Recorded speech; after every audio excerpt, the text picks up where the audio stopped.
英語聞き流し10分間、名作リスニング、英語テキストと MP3 ダウンロード、その他の物語は、ホームページよりご利用いただけます。88thpp.com 88thpp.com Tildal hastened to console her, for he at once knew that she was milk, and, as he was very fond of her, he gave her a good kiss. She was as fresh and pretty as a little dairymaid, and a delicious scent of hay came from her white frock all covered with cream. Meanwhile, Muddle was watching the sugar loaf, which also seemed to be coming to life. Packed in its blue paper wrapper, on a shelf near the door, it was swaying from left to right and from right to left without any result. But at last a long thin arm was seen to come out, followed by a peaked head, which split the paper, and by another arm and two long legs that seemed never to end. Oh, you should have seen how funny Sugar looked, so funny, indeed, that the children could not help laughing in his face. And yet they would have liked to be civil to him, for they heard the fairy introducing him in these words. This, Tildal, is the soul of Sugar. His pockets are crammed with sugar and each of his fingers is a sugar stick. How wonderful to have a friend all made of sugar, off whom you can bite a piece whenever you feel inclined. Wow, wow. Good morning. Good morning, my little god. At last we can talk. Bark and wag my tail as I might, you never understood. I love you. I love you.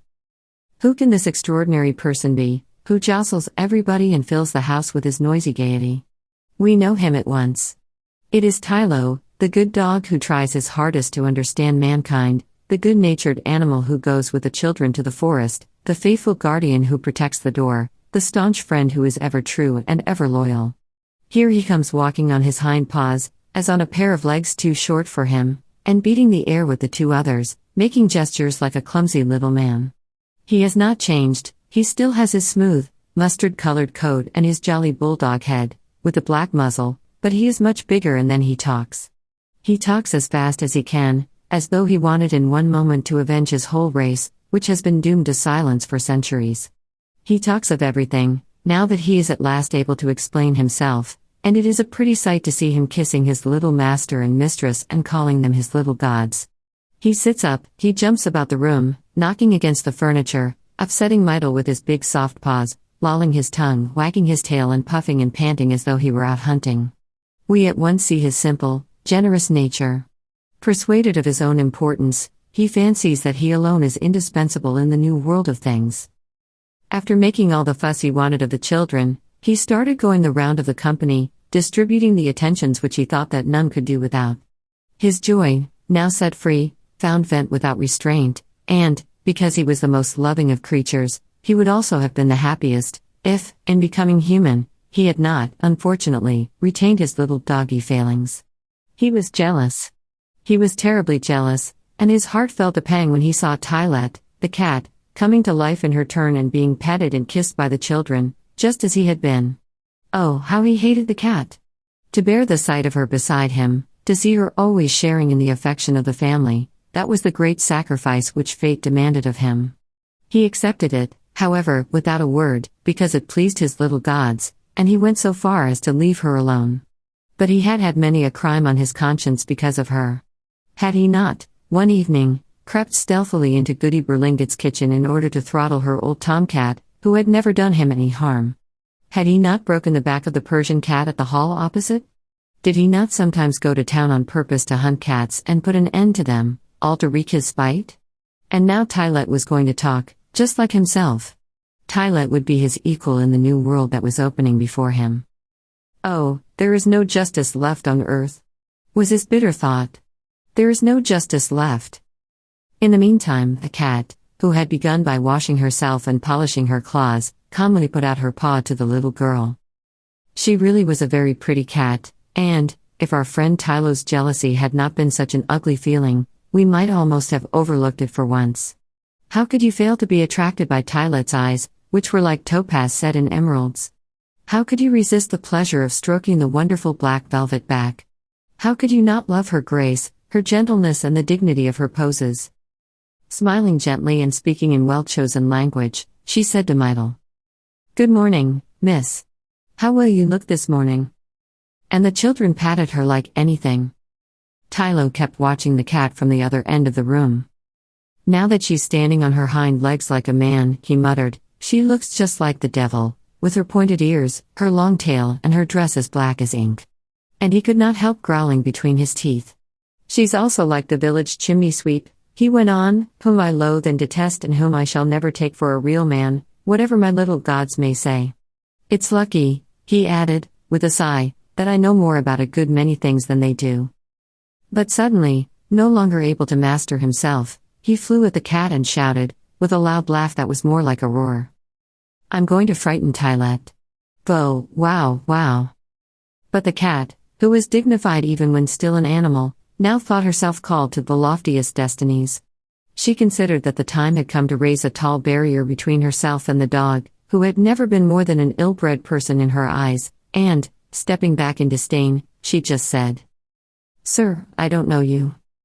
Tylo gave a bound under the insult, whereupon the cat bristled up, twisting her whiskers under her little pink nose, for she was very proud of those two pale blotches which gave a special touch to her dark beauty, and then, arching her back and sticking up her tail, she hissed out, FFT. FFT. And stood stock still on the chest of drawers, like a dragon on the lid of a Chinese vase. Tylethel and Meitel screamed with laughter, but the quarrel would certainly have had a bad ending if, at that moment, a great thing had not happened. At 11 o'clock in the evening, in the middle of that winter's night, a great light, the light of the noonday sun, glowing and dazzling, burst into the cottage. Hello, there's daylight, said the little boy, who no longer knew what to make of things. What will Daddy say? But, before the fairy had time to set him right, Tylethel understood, and, full of wonderment, he knelt before the latest vision that bewitched his eyes. At the window, in the center of a great halo of sunshine, there rose slowly, like a tall golden sheaf, a maiden of surpassing loveliness. Gleaming veils covered her figure without hiding its beauty, her bare arms, stretched in the attitude of giving, seemed transparent, and her great clear eyes wrapped all upon whom they fell in a fond embrace. It's the queen, said Tylethel. It's a fairy princess, cried Meitel, kneeling beside her brother. No, my children, said the fairy. It is Light. Smiling, Light stepped towards the two little ones. She, the light of heaven, the strength and beauty of the earth, was proud of the humble mission entrusted to her. She, never before held captive, living in space and bestowing her bounty upon all alike, consented to be confined, for a brief spell, within a human shape, so as to lead the children out into the world and teach them to know that other light, the light of the mind, which we never see, but which helps us to see all things that are. It is Light, exclaimed the things and the animals, and, as they all loved her, they began to dance around her with cries of pleasure. Tylethel and Meitel capered with joy. Never had they pictured so amusing and so pretty a party, and they shouted louder than all the rest. Then what was bound to happen came. Suddenly, 3 knocks were heard against the wall, loud enough to throw the house down. It was Daddytel, who had been waked up by the din, who was now threatening to come and put a stop to it. Turn the diamond, cried the fairy to Tylethel. Our hero hastened to obey, but he had not the knack of it yet. Besides, his hand shook at the thought that his father was coming. In fact, he was so awkward that he nearly broke the works. Not so quick, said the fairy. Oh dear, you've turned it too briskly, they will not have time to resume their places and we shall have a lot of bother. There was a general stampede. The walls of the cottage lost their splendor. All ran hither and thither, to return to their proper shape. Fire could not find his chimney, Water ran about looking for her tap, Sugar stood moaning in front of his torn wrapper, and Bread, the biggest of the loaves, was unable to squeeze into his pan, in which the other loaves had jumped higgledy-piggledy, taking up all the room. As for the dog, he had grown too large for the hole in his kennel, and the cat also could not get into her basket. The hours alone, who were accustomed always to run faster than man wished, had slipped back into the clock without delay. Light stood motionless and unruffled, vainly setting an example of calmness to the others, who were all weeping and wailing around the fairy. "What is going to happen?" they asked. "Is there any danger?" "Well," said the fairy, "I am bound to tell you the truth, all those who accompany the two children will die at the end of the journey."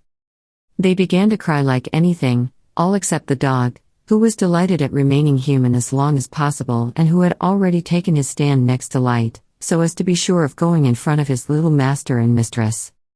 At that moment, there came a knocking even more dreadful than before. "There's Daddy again," said Tildle. "He's getting up, this time, I can hear him walking." "You see," said the fairy, "you have no choice now, it is too late, you must all start with us. But you, Fire, don't come near anybody, you, Dog, don't tease the cat, you, Water, try not to run all over the place, and you, Sugar, stop crying, unless you want to melt. Red shall carry the cage in which to put the blue bird, and you shall all come to my house, where I will dress the animals and the things properly. Let us go out this way." As she spoke, she pointed her wand at the window, which lengthened magically downwards, like a door.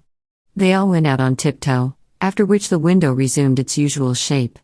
And so it came about that, on Christmas night, in the clear light of the moon, while the bells rang out lustily, proclaiming the birth of Jesus, Tildle and Mydle went in search of the blue bird that was to bring them happiness. Audiobook. Living in Kyoto by Hidemi Woods. Now on sale in online stores. 44 available distributors. Apple, Google Play, Amazon Audible, or else.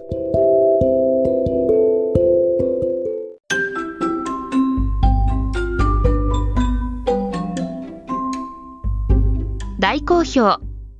ヒデミウッズがデザインしたとっても可愛いオリジナルグッズが手に入る。トートバッグ、缶バッジ、ステッカー、T シャツ、トレーナー、パーカー、文具、その他いろいろ、エリゼン .com で見てみてね。erizen.com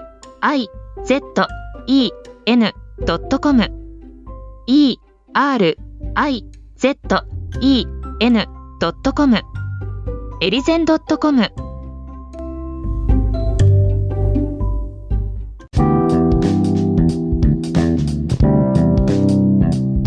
英語聞き流し10分間名作リスニング。